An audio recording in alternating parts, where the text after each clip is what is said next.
Before we can machine, we have to load our material into our lathe. The part that holds our material is called the chuck. There are two common types of chucks, a 3-jaw and a 4-jaw. A 4-jaw chuck is called so because there are 4 jaws. 1, 2, 3, 4. A 3-jaw chuck has 3 jaws, and when you tighten down or adjust one jaw, all 3 jaws move together. That's great if you have perfectly round stock, but a 4-jaw chuck can grab things like a square or oddly shaped pieces, or if you want to machine something off center. Today I'm going to show you how to do a 4-jaw chuck because it can be more difficult and more time consuming than using a 3-jaw. A 3-jaw chuck, you take your key, you tighten one jaw by turning clockwise or loosen counterclockwise, and when one jaw moves, all 3 jaws will move. On a 4-jaw chuck, these all move independently. So we have to adjust them and get our piece perfectly center. In this case, I'm doing it because I only have a 4-jaw chuck. And if I have to choose between a 3-jaw and a 4-jaw, I'm gonna choose a 4-jaw because even with round stock, I can adjust a 4-jaw much more accurately than I can with a 3-jaw. Before we even put our material in the jaws, we have to adjust them, open them up because this will not fit. In order to do that, you need a wrench or a key. And you want to insert the wrench and either go counterclockwise to move the jaws outward or go clockwise and these will go forward. And you want to work in sets. So 2 jaws in tandem. If I adjust this one, I'm going to adjust this one because I'm trying to use round stock and I want these all 4 jaws to be perfectly centered. So to begin with, you can use these lines on the front of the chuck as guides. So right now you can see the corner is lined up with this outer groove. This one is on the second groove. So we can begin by moving this jaw further away from the center and this top one as well. To do that, I'm going to insert the wrench. Never leave the wrench in there without your hand on it. Don't let it sit there for a second unless your hand is on there. If you do that, that can become a projectile. And when you turn the machine on accidentally, that can go flying out and that can do some serious damage. So always make sure you have your hand on the wrench or the key. So I'm going to go counterclockwise until that edge lines up with this first groove. And I'm gonna loosen the belt so I can easily turn that spindle. Okay, let's check it again. I'm gonna put the face that I checked earlier. I know it was nice and square. It was a factory edge. This is the edge I cut on a bandsaw, and I cut it on a vertical bandsaw. So it's not going to be as accurate as a horizontal bandsaw and not nearly as accurate as this edge that I have here that was probably done on an industrial horizontal bandsaw. And the lathe can get it right on, perfectly square. Oh, that's perfect. So that's 2 inches. The stock is 2 inches, and this outer edge goes with the outer circle on all 4 jaws. So when I do that, and that was my factory cut, I'm gonna put that in there, that fits pretty good. It's not perfect, it's a little wobbly, but it's pretty good to start. And you can see that 2 inch here matches with that first groove, or that first inner circle. And this lathe is from 1939, so it's not going to be metric. It's all going to be imperial units, inches, things like that. Now that we've adjusted our jaws, and they're approximately in the right size, you know, that piece fits in there, let's just go ahead and tighten one up and then move to the next one. And I'm just barely hitting it. So just so, you know, it's loose still. It can get pulled out. but it feels pretty good in there. Now I'm going to just snug it up so that it doesn't accidentally fall out. That's good there. Get another one, and I can see that those are still lined up. That's a little outside. That's a little outside. That's right on. That's right on. So that means this side is a little too far that way, and this side is right on the line. So I actually want to bring the material closer to the camera. So I'm going to back this jaw off a little bit. I'm going to tighten that one up. And now that one's right on the line. That one's a little over. So that means I need to shift it again towards us.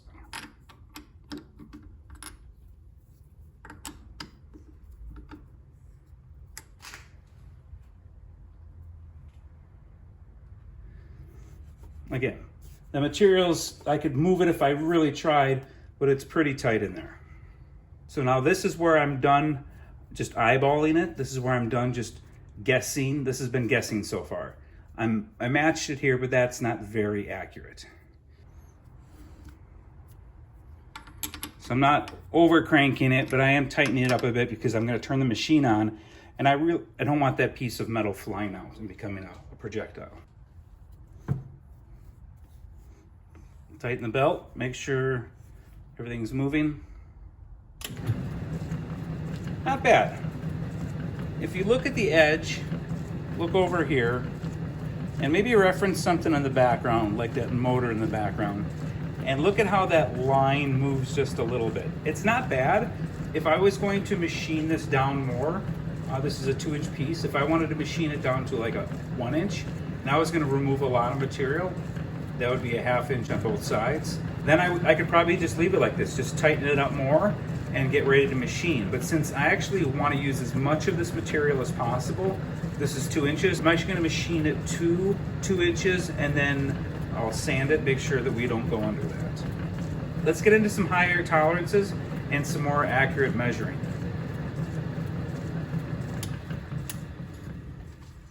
Always make sure the machine comes to a complete stop before you do anything. Don't reach for the part, don't reach for the chuck to try to slow it down. You see some people do that where they turn it on, and as it's slowing down, they put their hand against here, except they do it when it's still spinning kind of fast, and they push down to stop. You could get your fingers stuck behind here, you could get a finger stuck in here. It's dangerous, don't do it. I'm going to advance the carriage towards the headstock. So that means I'm going to be turning that wheel on the front of the apron, the carriage wheel. I'm going to be turning that counterclockwise. And you can see I took my tooling out in the tool post. And I'm going to use what's called a dial indicator. There's a magnetic base on it to start with. So if you push that, it'll actually engage a magnet that will hold this in place. I want to put this tool on a flat spot, like something that you'd put the tooling on, something that's machined and flat, you know, not a piece that's painted, not here, a piece that's flat and machined. That's why I took the tooling out. I want to pick a spot like this because I need that to be accurate, and I'm going to be moving the cross slide. So this is going to be moving forward and backwards. The compound is going to be moving forward and backwards because I'm going to move the cross slide, which it is attached to. So get that locked down there. And then what I want to do is I want to bring this over. So I'm going to move this closer, and I'm going to go back to the right. So move it clockwise, that handle. And then what I want to do is I want to get this little ball here on the dial indicator. The back side of it, I want to be touching the front side of my piece of aluminum. You know, not up here, not down here, but right on the front, the closest edge to you. Now that we have our dial indicator mounted onto our compound, we can advance it forward and backwards towards us and away from us with the handle for the cross slide. Let's take a closer look at what the dial indicator is. I mentioned there's a magnetic base that connects to the compound, and there's an arm. You can see that arm coming in from the side here, this black arm. And connected to that, there's a little dial. And on the bottom, there's this little arm. And you can see there's a little ball here and this little arm. And if you push, watch the dial as I push from behind on that little ball. See how that dial moves up? I'm gonna move this little circle. See, I could put it on anything if I want. I'm gonna put it on 0 because 0 makes me feel like the world is safe. So I'm gonna put that on 0. And if I push from the back side onto that little ball, you'll see it goes up. And I'm going to advance this forward with the cross slide, not the compound. Although the dial indicator is sitting on the compound, I do not advance that because I have it set at a 45-degree angle. It's not perfectly perpendicular. You want to advance it with the cross slide because the cross slide is perfectly perpendicular to the bed and to the piece of material that's in the chuck. Our dial indicator is set. I'm going to advance it forward until the back of that ball comes into contact with the stock. Now, a term we're going to use quite often is center, finding center, moving things to center. What that means is basically the center of the spindle, and that should be the center of our stock. If our stock is off center in the chuck, that center is still going to be the center of our spindle. So it might be, way over here if this piece is off center. If it's going to be in line with the spindle that goes through our machine. So let's turn our dial on our crossfeed clockwise to advance that. So I'm going to go forward until I touch the surface of that. I'm advancing the cross slide until it comes into contact with my piece of stock. Okay. If we turn clockwise, we see it bump up to 5. And it's really just here. 5. Keeps just hitting there. So what that's telling me is our material is a little too close to us right along in this region here, this front face. Top, I don't know it because it's not touching the back, and the bottom, I really don't know how those are yet. I just know that those are further away. Those are further away from us in space, so further to the back of the machine. So that means I have to adjust the machine so that the stock moves further back in space. Right? I need to push that stock away from us. Whenever you're working with a 4-jaw chuck, you want to work in pairs and across from each other. So I have a jaw here. So the other jaw I want to work with is going to be on the bottom here. So I want to try to center these when working with round stock. I want this to be adjusted the same height in my Z as this, as I'm looking at it.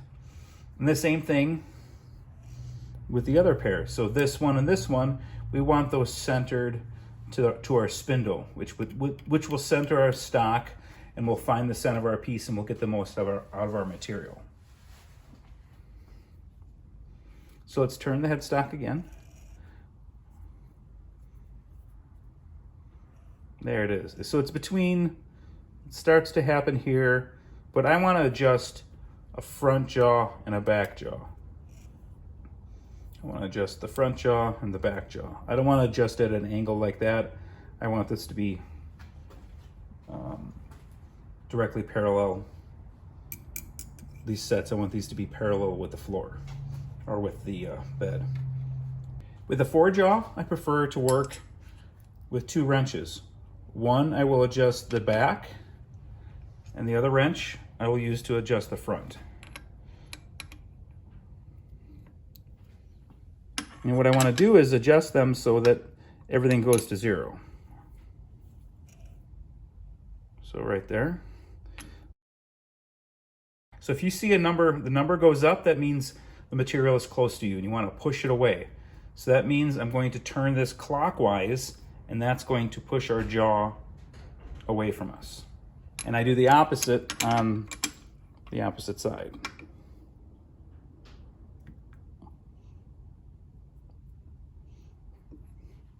and then we repeat. Let's turn this. It stays at 0. 0 means nothing. It's a relative number. It doesn't make a difference. I could turn this dial and change it to 15. I just want to look for that change. We just want this number to be consistent with all 4 jaws. Again, keep in mind the 3 jaw. You simply insert your wrench, you turn it until it tightens the piece, and that's it. You're done. However, it's not going to be as accurate as a 4 jaw. If I wanted to absolutely keep every, as much of this material as possible, I'll do better with a 4 jaw chuck than a 3 jaw. I want to show the 4 jaw because it's more versatile. It's a little more difficult to do, so it requires more instruction. Now that it's at 0, let's advance our cross feed slowly until we get a reading on our dial indicator. There it is. Didn't take long. It's probably in the same place. All right, so right now it's reading 5. So repeat the process. If you're getting a reading higher than all the other jaws, you want to push the material away from you. So that means you have to make some room in the back, and you have to tighten this down and push the stock away. So in back, I'm going counterclockwise. Forward, I'm going clockwise until it disappears. And I'm not tightening it down very much. I'm not even snugging it down, just so this doesn't move. I don't want it loose, but I don't need to tighten it really hard. Okay, that's a new place. So we're getting close. So you want to get as close as you can when you use the lines on the face of the chuck, because it'll take less steps to dial in this 4 jaw chuck. What's starting to happen is it's really close, and we're kind of going back and forth a little bit. Let's take a look at our pairs. The one up here and then the one in back. If you get confused on your jaws, you can go ahead and mark them. A and B. And we'll call this one C, and the opposite side we will call D. So let's start with A.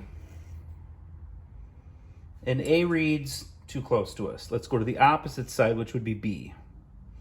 And that says that it's fine.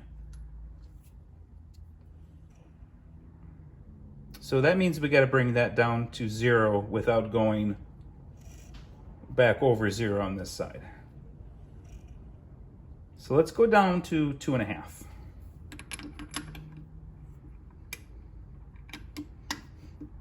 So loosen on the back just a little bit and tighten on the front. And just, again, not over tighten, because we're just trying to get that figured out. Pretty close.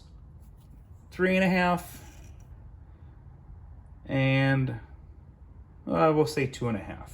So that means we're really close. So we need to get somewhere in the middle. So I like to go, if you wanted to, you could say, okay, let's get to 0. That's what we need to do. You can keep moving this around till you get to that point. Let's check A. We're a little over 0. And B, we're a little more over 0. If you notice, if I just tighten, I can actually push that number down. So if I'm in 1 mark or 2 marks, I might hold off on really cranking the piece down or getting too worried about how close that line is. Because once I start tightening these down really hard, I'm going to move that within 1 or so. So let's just get it close. Let's try C and D. C is at 5. And D is in the negative. So let's see here. You can move that again if you want. At this point, it really doesn't matter. 0 and like 8. So that means we got to push the stock away from us. Loosen it in the back and go away from us. Now let's check the other side right away. So C is now at 1, 2, 3. D is at 5. So if I just tighten up the front a little bit, I can get that down a little bit. 5. Go to C. It's at 3.5. So I'm getting pretty close. So why don't we just call that 0? And again, I keep changing this because it's all relative.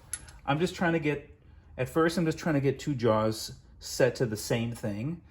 And then I try to get the other set of jaws set to the same thing. And now since everything's really close, I'm gonna try to get all 4 of them set to the same thing. So what do we get? A little over 0, A, B is a little under 0. C, a little over, and D is a bit over, 1.5. So I'm gonna tighten up D.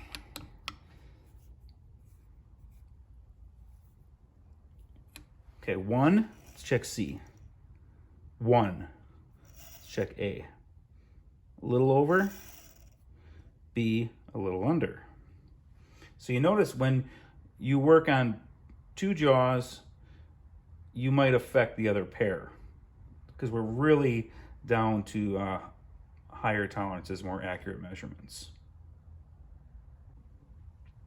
So if I tighten the back a little bit, that'll bring that number up. So B and A, they're all getting really close.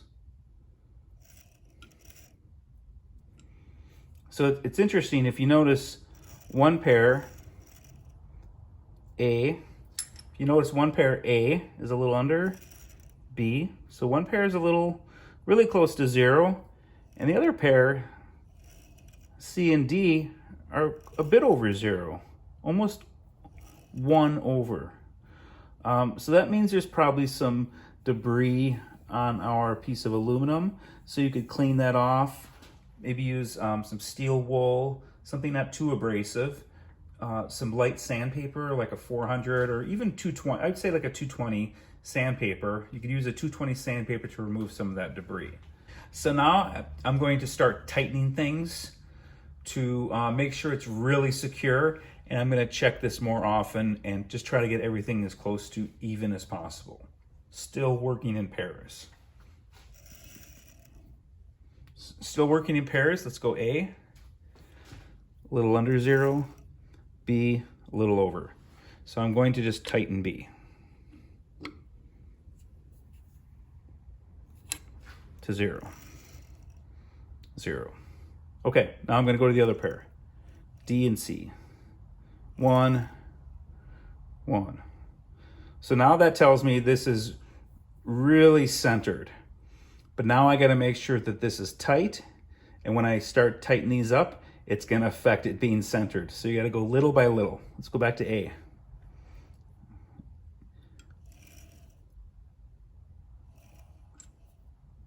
So A I could tighten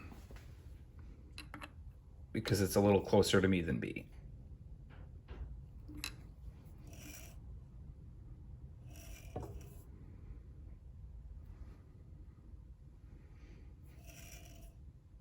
Okay, there's the same. I'm going to try the other ones. C's a little closer. So the material is a little closer to me, so I'm going to tighten C. So I'm no longer loosening the back because I don't want it moving in space forward and backwards or up and down. So I'm just trying to tighten everything down in the same place that I got it to line up. So C.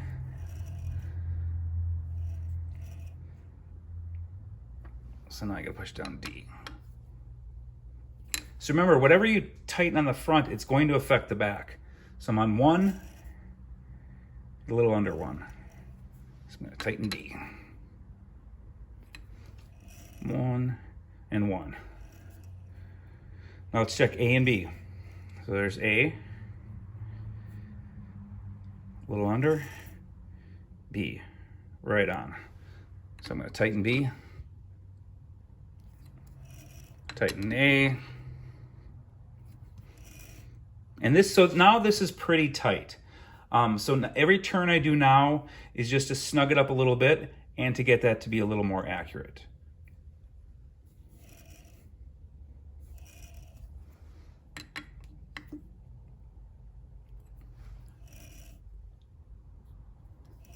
It's about as tight as I can get it, and it's about as tight as I feel comfortable. Let's check this. 1 and 1. I'm going to tighten C because it's a little closer. And at this point, I have to use both hands. If you have larger, stronger hands, you may just be able to do it with one crank. I have to use both hands. A little bit, a little under, a little under. Now C is on 1, and D, C, a little under. That's perfect. So I know it moves a lot. It's probably hitting a little bump there or something. Now that the piece is secure and accurately centered, we can remove our dial indicator. We can return our tooling to our tool holder and in our carriage. And we can begin machining.